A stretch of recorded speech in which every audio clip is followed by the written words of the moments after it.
Y continuamos con el tema: ¿ha desechado Dios a su pueblo?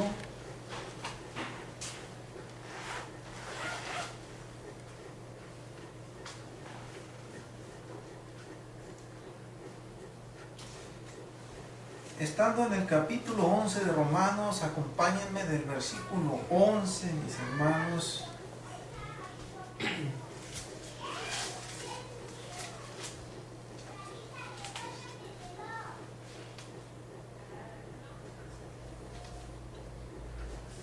Y versículo 12 por lo pronto. Dice así, en el nombre del Señor Jesús. Digo, pues, ¿han tropezado los de Israel para que cayesen? En ninguna manera. Pero por su transgresión vino la salvación a los gentiles, para provocarles a celos. Y si su transgresión es la riqueza del mundo, y su defección la riqueza de los gentiles, ¿cuánto más su plena restauración? Amén, mis hermanos. Siéntense, gloria a Dios. Amén. Aleluya.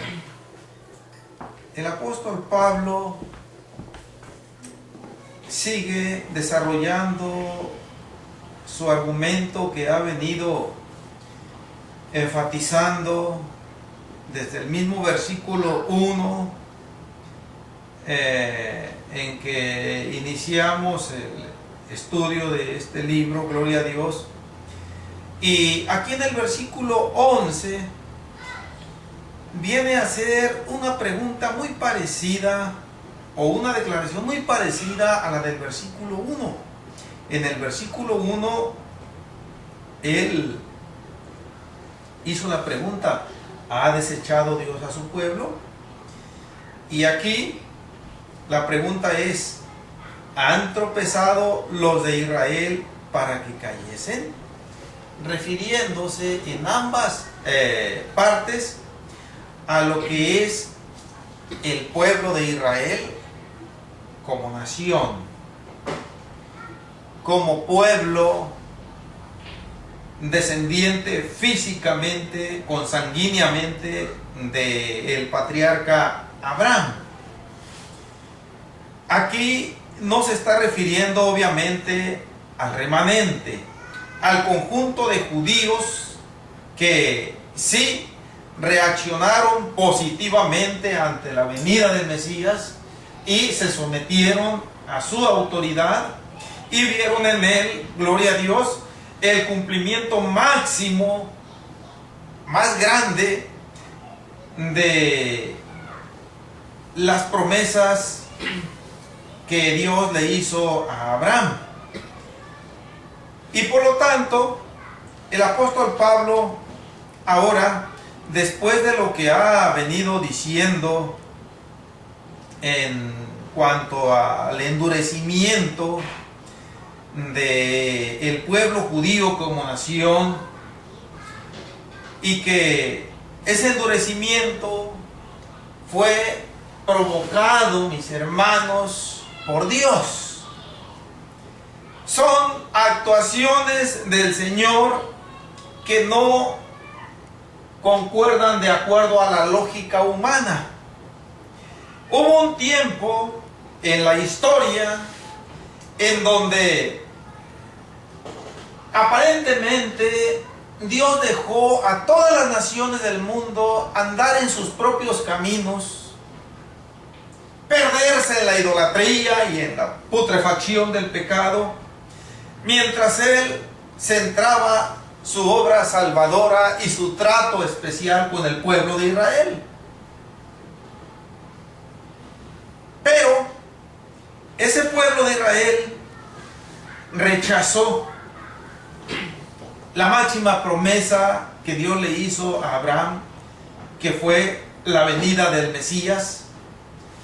La rechazó y por lo tanto Muchos pudieron haber pensado que ese tropiezo que Israel como nación encontró en el Mesías pudo haber sido definitivo, cortante, para que quedaran desechados por siempre.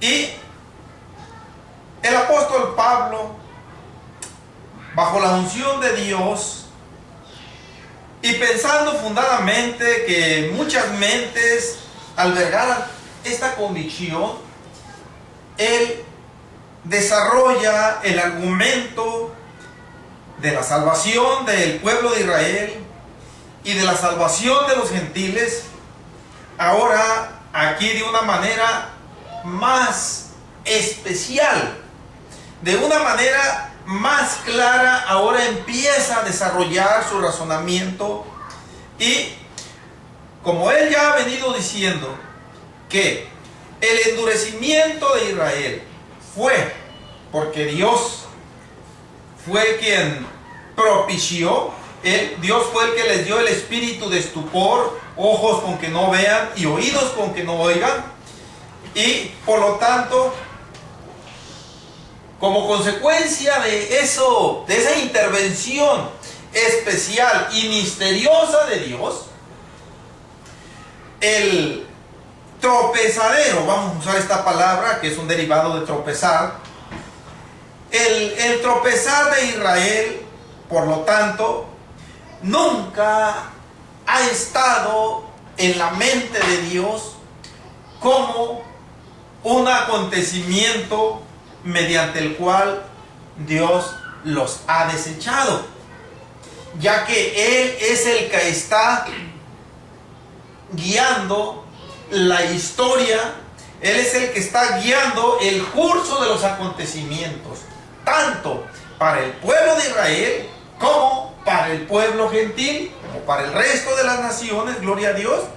Y ahora el apóstol Pablo nos está diciendo uno de los motivos que Dios tuvo para endurecer, o el por qué endureció al pueblo de Israel para que tropezaran.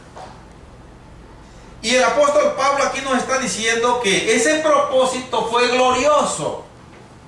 Ese propósito debe ser causa de regocijo diario en nosotros, y debe ser una motivación para que nosotros a cada día tratemos de ser las personas más humildes, más buenas, más sencillas, más perdonadoras, más amorosas, más misericordiosas, porque dice que esa transgresión en que incurrió el pueblo de Israel al rechazar al Mesías, ciertamente Dios estuvo ahí interviniendo, pero el propósito glorioso de Dios, nos está diciendo el apóstol Pablo, fue para que nosotros tuviéramos entrada en el plan redentor de Dios, para que nosotros por fin tuviéramos acceso también a formar parte de la iglesia de Dios. Hermanos, y pues hombre, Dios le plació hacerlo de esta manera. Yo no tengo la menor duda de que Dios pudo haber hecho las cosas de formas diferentes, pero a Él le plació usar este medio, endurecer al pueblo de Israel, para que mediante ese endurecimiento que el apóstol Pablo viene aquí tipificando como tropezadero, entonces el Señor dijo: gentiles, el tiempo de ustedes ha llegado. Pero hermanos, el apóstol Pablo nos está diciendo aquí que aparte propósito que Dios tuvo de propiciar que el pueblo de Israel tropezara, se endureciera, ciertamente fue para que nosotros también formáramos parte de esa vida eterna que Dios da gratuitamente. Pero ahora, a su vez, ese propósito de Dios tuvo otro propósito más. O sea, hubo un doble propósito, y ambos los estamos viendo aquí en el versículo 11. Dice el segundo propósito que se deriva, vaya, del primero. O sea, que nosotros entremos a formar parte de la iglesia del Señor Jesucristo. Esto fue con el fin de parte de Dios, dice el apóstol Pablo, para provocarles a celos. Yo pienso que nosotros, ojalá, y que si hay aquí alguno que nunca ha tenido celos de su pareja, yo lo puedo felicitar. Yo quedo descartado completamente. Yo fui un hombre muy celoso en su tiempo. Todavía por ahí, más o menos, cualquier cosita, tal vez quede algún resquicio, pero ya me amansó el Señor, ya se me quitó eso, pero yo era un hombre muy celoso. Mi esposa no podía voltear a ver a algún varón que yo no conociera, porque, cuidadito. Entonces, tomando esa figura literal de los celos, andar cuidando aquello que no cuidábamos, andar vigilando. Miren, yo tuve un tío que, de lo celoso que era un tío político, era esposo de una tía consanguínea mía, una hermana de mi padre. Mi tío se volvió tan celoso un tiempo, porque él, pues, hicieron vida con mi tía, pero él era mucho mayor que ella. Ya cuando se dejó venir la edad de los 60 para arriba, de los 50 ya para arriba, se notaba la diferencia muy marcada. Y a él parece que le entró más fuerte eso de los celos. Y cuenta mi padre, porque a él le platicaba mi tía, que en la mañana, cuando se levantaba, lo primero que hacía, ellos tenían su casa allá en un rancho, y la casa era un terreno arenoso, tierra suelta por todos lados. Entonces, pues en el día entra y sale uno, pues hay pisadas por mayor, ¿no? Pero en la noche, antes de acostarse, dije que mi tío agarraba una escoba de esas que hacen con ramas del monte, con malva, y se ponía a quitar todas las huellas de alrededor de la casa. Acaba sin huellas. Y en la mañana lo primero que hacía cuando se levantaba era andar chequeando a ver si había alguna huella ahí, de lo fuerte que le entraban los celos. Desafortunadamente, pues ya falleció, pues ya no hay celos. Bien, pero ¿por qué yo estoy mencionando esto, mis hermanos? Yo creo que todos, quizás de una manera diferente, hemos tenido ese negativo sentir, porque no son buenos los celos. Bueno, en alguna ocasión me dijo mi esposa, pues hasta cierto punto me gusta que me celes, porque es señal de que me quieres. ¿Ah? Pero cuando llegaban las cosas a cierto nivel, no, ya no. Bien, aquí ya tomando nosotros como punto de referencia ese acontecimiento literal en la vida, podemos nosotros voltear a ver qué fueron pues lo que sintieron, porque esto fue de parte de Dios. El pueblo de Israel no pudo mostrarse indiferente al acceso de los gentiles a la iglesia.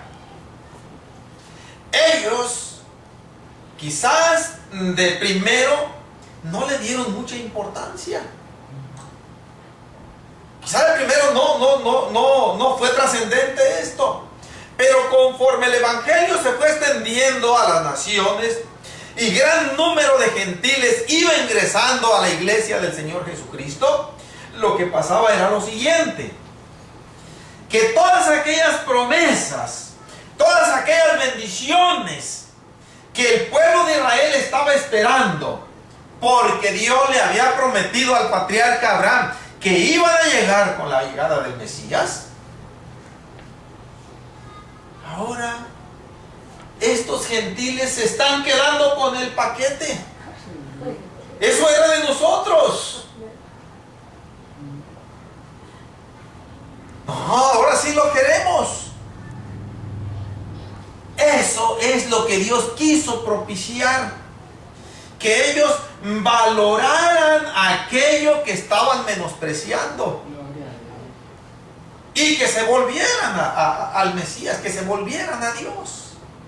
Miren qué medios tan, ¿cómo usar la palabra? Gloriosos, tan misteriosos, pero tan efectivos usa el Señor para ayudarnos a acercarnos a Él. Muchos judíos que empezaron a sentir celos dijeron: no, esas bendiciones son para mí. Ciertamente se están quedando con ellas, pero todavía están a mi alcance. Entonces, así están, mis hermanos. Pero ante esto, yo pienso que nosotros debiéramos, como una muestra de gratitud a Dios por ese medio misterioso que a Él le plació usar, con ese endurecimiento temporal y parcial que operó en el pueblo de Israel y mediante el cual tropezaron, de ninguna manera, y el apóstol Pablo nos lo recomienda más adelante, que no seamos arrogantes, sino todo lo contrario. En nuestras oraciones no se nos olvide pedir por el pueblo de Israel como nación. Podemos pedir por el pueblo de Israel como remanente, y ya vimos lo que era el remanente, aquellos que aceptaron al Señor. Pero pedirle por aquellos que lo rechazaron y que lo siguen rechazando todavía. Y en donde quiera que veamos, de mi parte yo sinceramente no sé distinguir quién es judío y quién es no. Hay quienes dicen que sí, rápido, dicen, cuando ven a un judío, dicen, este es judío. De mi parte yo no tengo esa, pues, esa gracia de parte de Dios. Pero suponiendo que yo llegara a saber de que estoy platicando con algún judío, porque los judíos hablan español, muchos de ellos hablan español. En una ocasión me tocó trabajar, andaba un judío, era un amigo alto, bien dado, y hablaba español, hablaba inglés bien, pero también hablaba bien el español. Pero a decirles, mi hermano, mi hermana judía, ustedes no se sientan lejos, como el padre amoroso de la parábola del hijo pródigo, decirle, véngase, métase, ustedes de aquí de casa, usted no está desechado, no ande dándole la vuelta allá por fuera, enojado, refunfuñando, véngase, usted forma parte de la casa. Un día el Señor va a operar, gloria a Dios, que esto sea así, si es que, gloria a Dios, toman la sabia decisión de recibir el Evangelio con esa visión de parte de Dios, de someterse a su autoridad, de someterse a las innovaciones, podemos usar esta palabra y no incurrimos en falta, a las innovaciones que Dios trajo con la venida del Señor Jesucristo. Esto ya lo hemos visto de otras maneras, simple y sencillamente como para decir, ya no hay necesidad de que nuestros pecados sean perdonados cada año mediante el día de la expiación y con el ritual que se llevaba a cabo en el tabernáculo de reunión y después en el templo. El camino El camino de acceso a Dios ya está abierto para todos. Antes solamente el único que tenía abierto ese camino era el sumo sacerdote, y solamente un día del año, y de ese día del año, un tiempo restringido, un tiempo limitado.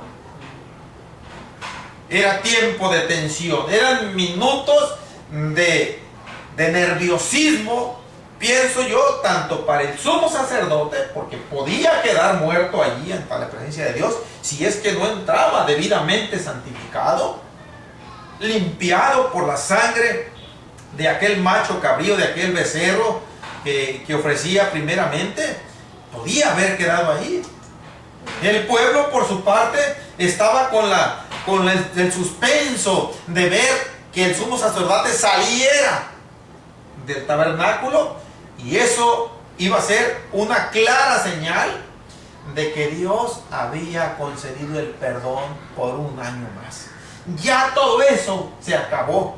Ahora cada uno de nosotros, vamos a decirlo así, somos sumos sacerdotes ante el Señor.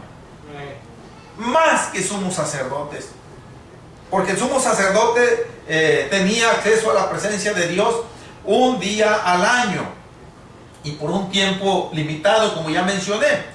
Nosotros tenemos los 365 días del año y las 24 horas completitas del día. Si no aprovechamos, gloria a Dios, que está abierta esa puerta, es porque nosotros no queremos. Pero si a la 1 de la madrugada, si a las 2 de la madrugada, nuestra alma quiere, gloria a Dios, desahogarse y derramarse ante la presencia del Señor, a esa hora, si vamos de viaje, si estamos en casa, si estamos en un hotel, si estamos en un camping, en un parque, etc., allí, gloria a Dios, tenemos abierta la puerta para entrar en esa gloriosa presencia. Y es lo que el Señor quiere, dentro de otras muchas cosas, que los judíos reconozcan, gloria a Dios. Miren, yo pienso que la destrucción del templo de Jerusalén en el año 70 de nuestra era, por parte del ejército romano, liderados por el general Tito, no fue algo casual. Dios propició esa demolición del templo. Dios propició que en aquel año la ciudad de Jerusalén quedara completamente arrasada, incluyendo sus muros, y obviamente el templo que estaba dentro quedó todo reducido a ruinas. Yo pienso que Dios quiso con esto ayudarles a los judíos a entender que aquel templo ya no tenía importancia para Dios.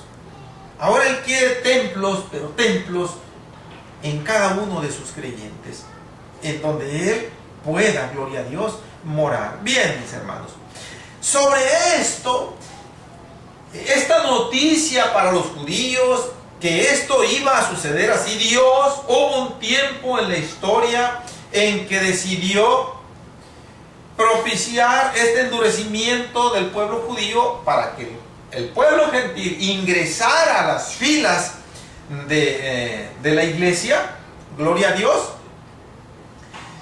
El pueblo judío debió haber meditado muy seriamente, porque el Señor Jesucristo, dentro de sus predicaciones que les daba, Él les advirtió de este riesgo tan serio que había. Ahora, ciertamente, como nación no está desechado Israel. Como nación no está desechado todavía. Pero sí, en este tiempo, todo aquel judío que sigue rebelándose, igual como cualquier gentil, que sigue rechazando al Salvador y muere en esa condición de rechazo, va a una horrenda condenación. Por el solo hecho de ser judío, no puede ser salvo un judío. Por el solo hecho de ser gentil una persona, no puede ser salvo tampoco. tanto el uno como el otro, y en esta carta el apóstol Pablo lo ha hablado con demasiada claridad, tanto el uno como el otro tienen que recibir, gloria a Dios, con humildad, con sumisión, el evangelio para vivirlo, para proclamarlo, para testificar de ese poder de Dios que a través del evangelio llega a las almas. Y es el Señor el que se encarga del resto, gloria a Dios. Somos portadores solamente de esa pues palabra bendita, y la conversión Dios es el único que la puede hacer. Miren, yo cuando recién, voy a hacer una pequeña pausa, paréntesis que acostumbro a hacer en ocasiones. Cuando recién yo me convertí al Señor, yo ya les he dicho mi testimonio, fue triste, yo no me gusta platicar casi a mí de estas cosas. Pero al poco tiempo conocí a un varón allí en Guamúchil que estaba en una situación idéntica a en la que yo me encontré. Esa situación tan dura que el Señor propició en mi vida, y que cuando llegó el momento crucial y ya no había un mañana de espera, o me juego el todo por el todo ahorita, o se acaba esa oportunidad. ¿Por qué lo digo? Porque yo me iba a suicidar, me iba a dar un balazo en la cabeza, o me iba a ir a estrellar con el carro y con mis hijos chiquitos, con un camión de carga en la carretera. Yo iba a hacer tantas cosas horrendas, mis hermanas, que el Señor me libró de caer preso en esos horrendos pensamientos, dardos venenosísimos que Satanás ya estaba haciendo blanco en mi mente, uno tras otro. Y yo estaba agarrándoles. Dice, sí, yo ahora comprendo hasta cierto punto los que suicidan, los que se quitan la vida solos, de diferentes maneras. Satanás logra apoderarse, toma el control 100% de esa mente. En ocasiones toma el control, pero de una manera parcial, aún de nuestras mentes, en nuestras vidas. No podemos negarlo. Bien, pero el Señor nos libra de caer en todos esos. Y cuando se presentó ese momento crucial, el Señor Jesucristo se presenta siempre glorioso, se presenta siempre como el Todopoderoso que puede salvarnos y puede sacarnos de esa estación de ruina. Y nosotros tenemos que mandar al cesto de la basura todo orgullo, toda arrogancia, todo el que dirán, y seguir a aquel que nos brinda todo bienestar.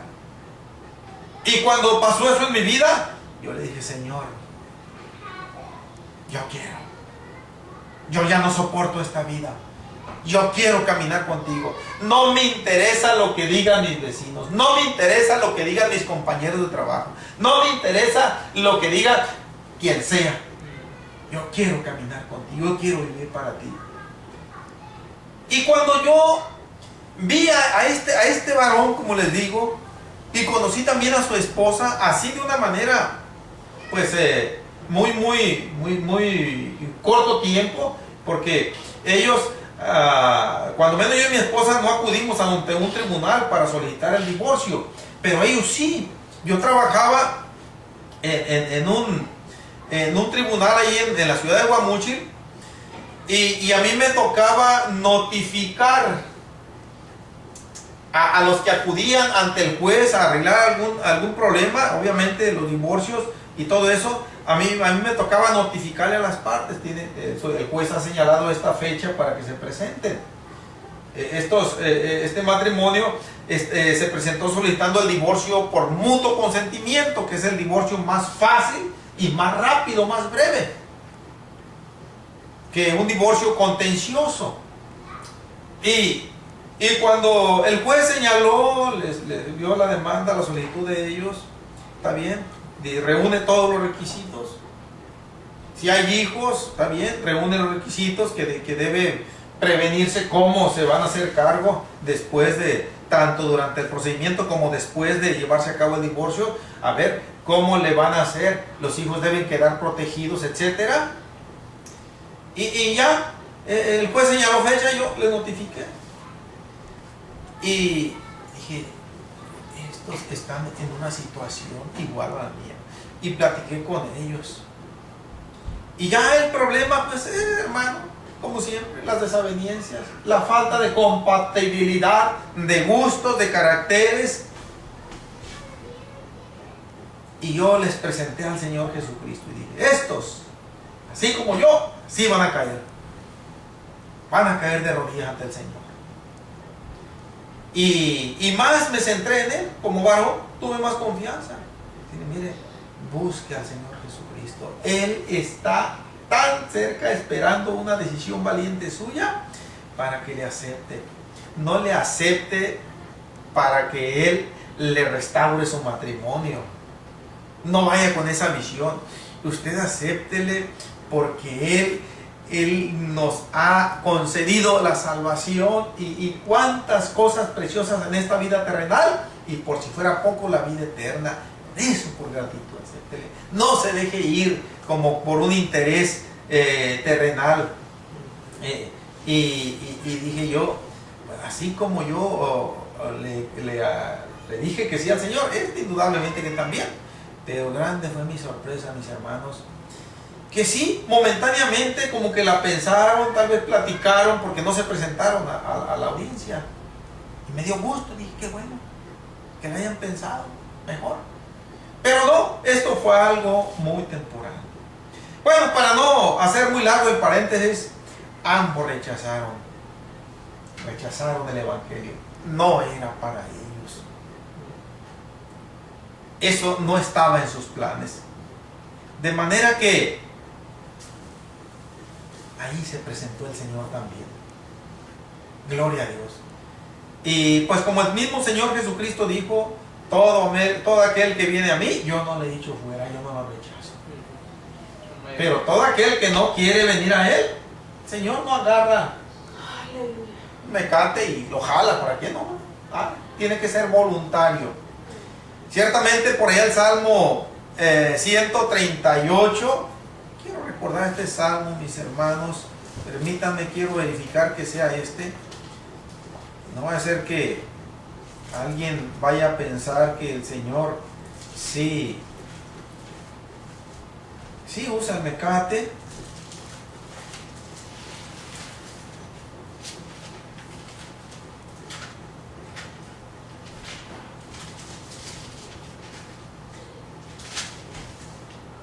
Esa parte del Salmo es un Salmo que dice, no seas como el mulo.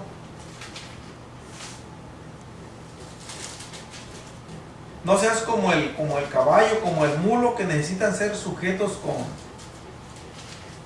con cabestro. Dígame que se me fue, lo tengo tan presente siempre ese Salmo. A ver, vamos a ir al Salmo número 36. El Salmo 32:9 parece, hermano. 32:9, mi hermano, gloria a Dios. 32:9. 8 y 9. Es el 32, 8 y 9, mis hermanos. Dice: te haré entender y te enseñaré el camino en que debes andar. Sobre ti fijaré mis ojos. No seas como el caballo o como el mulo sin entendimiento, que han de ser sujetados con cabestro o con freno, porque si no, no se acercan a ti. Esta especificación no está dirigida al inconverso. Esta mención el Señor se la dirige a aquel que ya ha hecho compromiso con Él, que ya se ha bautizado, que ya se ha comprometido con el Señor. A eso les dirige. Primero le hace entender el Señor a uno lo que está bien y lo que está mal. Y enseguida, pues mediante ese entendimiento que Dios da, pues nosotros ya sabemos el camino por el que debemos andar. Sabemos que es un camino angosto. Sabemos que es un camino en donde nosotros no vamos a hacer las cosas a como querramos, como lo hacíamos antes. Sabemos que es un camino en donde ya no nos van a soportar los berrinches, los caprichos. Es un camino en donde el Señor ya no nos va a soportar que nos tiremos al suelo y pataleemos ahí, nos agarremos llorando, como lo hacíamos cuando éramos niños. No. Dice el Señor, sobre ti fijaré mis ojos, te voy a andar chequeando.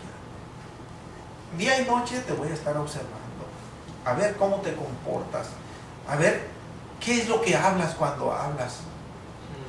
Tus ojos, sobre qué se inclinan a ver más. Esos oídos, de qué tienen ansias de escuchar, te voy a estar vigilando. Y si tú no quieres andar por tu propia voluntad, voluntariamente por mi camino, ciertamente el Señor es libre de el que se quiera ir, que se vaya, ¿no? Pero en sus inescrutables maneras de actuar del Señor, a Él le place a algunos no dejarnos ir, sino que agarra el cabestro, como dice aquí. Esta es una forma de describir la disciplina de Dios, la corrección de Dios, para que entendamos que con el Señor se van a hacer las cosas a como Él las establece. Sí. No a como nosotros querramos. No, es que a mí no me gusta traer la cubierta, es muchas hermanas, porque siento que me duele la cabeza. O me da vergüenza que me mire la gente. Yo nada más cuando voy al culto, nada más cuando voy a comer, para orar, etc. Y el Señor, no. Es a como yo lo tengo establecido en mi palabra. ¿Que me quiere dar por andar en short, por andar semidesnudo? No, dice el Señor. Así no vas a poder entrar al cielo. Y si tú no quieres conducirte apropiadamente, yo te voy a ayudar para que lo hagas. Y es la mención del cabestro, del freno, para que el Señor venga, para que no se vaya para donde le dé su gana. Ok, mis hermanos, volvamos a Romanos, ya vamos a terminar, gloria a Dios. El Señor Jesucristo en algunas ocasiones, en Mateo 8:11, les hizo esta declaración a los judíos. Acordémonos, esta cita ya la vimos cuando estuvimos viendo aquel suceso del centurión romano, 8:11. Cuando el centurión le dijo al Señor Jesús que no había necesidad de que fuera a su casa para que tocara literalmente a su criado. Dice, tú nada más di la palabra, Señor, y él va a sanar. Porque yo reconozco que tú tienes esa autoridad. Yo también sé lo que es la autoridad. Yo dependo de gente superior a mí y tengo gente a mis órdenes. Y yo sé que la autoridad funciona, pero de una manera preciosa. Y si tú la tienes, nomás habla desde aquí, mi criado va a quedar completamente sano. Yo no tengo la menor duda. Y cuando el Señor escucha esa declaración de fe y vio que fue un ejemplo para vergüenza de aquel pueblo que debió haber evidenciado esa fe, se dirige a los presentes, que obviamente eran judíos mayoritarios, y les dice ahí en el versículo 11: y os digo que vendrán muchos del oriente y del occidente y se sentarán con Abraham e Isaac y Jacob en el reino de los cielos, mas los hijos del reino serán echados a las tinieblas de afuera, ahí será el lloro y el crujir de dientes. Miren, en el versículo 11, esos muchos del oriente y del occidente se refiere al pueblo gentil. Y en el versículo 12 se refiere al pueblo judío. Aquellos a quienes venía, gloria a Dios, el Señor. Cuando el Señor les relató aquella parábola, es en el capítulo 21 de este mismo evangelio de Mateo. En el capítulo 21, y dando lectura a esta cita bíblica, terminamos esta predicación para continuarla, primero Dios, allá en el capítulo 11 de Romanos, en la próxima predicación que el Señor nos conceda impartir. Les dije el capítulo 21 de Mateo. Amén.